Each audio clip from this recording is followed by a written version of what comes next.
भगवान न तो आपको कभी कुछ देते हैं, ना ही आपसे कभी कुछ लेते हैं। जो कुछ भी आपको मिलता है वो आपके किसी कर्म की वजह से मिलता है। फिर आप कहेंगे फिर मंदिर जाने का, नाम लेने का क्या फायदा? बिल्कुल, आप मंदिर मत जाइए, नाम जब कुछ मत करिए, क्योंकि आपको जो मिल रहा है वो आपके कर्मों के परिणाम स्वरूप मिल रहा है। लेकिन जो व्यक्ति भगवान में श्रद्धा रखता है, भगवान में विश्वास रखता है, भगवान को मानता है, तो वो मुझे लगता है कभी न कभी सत्संग में बैठेगा या यूट्यूब पे कुछ अच्छी बात सुनेगा, तो उसको क्या सुनने को मिलेगा कि निर्मल मन जन सो मोहि पावा, मोहे कपट छल छिद्र न भावा। तो जब ये बात अगर मैं सुनूंगा, तो अगर मेरे मन में कहीं बेईमानी करने का आएगा, कपट करने का आएगा, तो मैं रुक जाऊंगा कि नहीं यार, कर्म का फल मिलता है, मुझे ये नहीं करना चाहिए, है ना। तो मेरी बुद्धि शुद्ध होगी और उससे मैं कई ऐसे पाप कर्म करने से बच जाऊंगा जिसका फल मुझे आगे भोगना पड़ेगा। तो जो व्यक्ति भगवान की तरफ मुड़ता है उससे अच्छी बातें सीखने को मिलती है, तो वो कई पाप कर्मों से बच जाता है।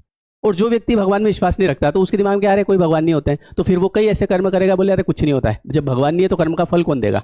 तो वो ऐसे कई कर्म करेगा जिसका फल उसे आगे भुगतना पड़ेगा।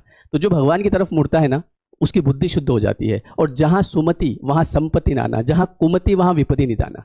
जिसके पास सुमति होती है ना, उसके पास संपत्ति आती है, उसके पास सुख आता है, वैभव आता है, ऐश्वर्य आता है। और जिसकी कुमति होती है ना, उसकी हमेशा विपत्ति होती है, विनाश काले विपरीत बुद्धि।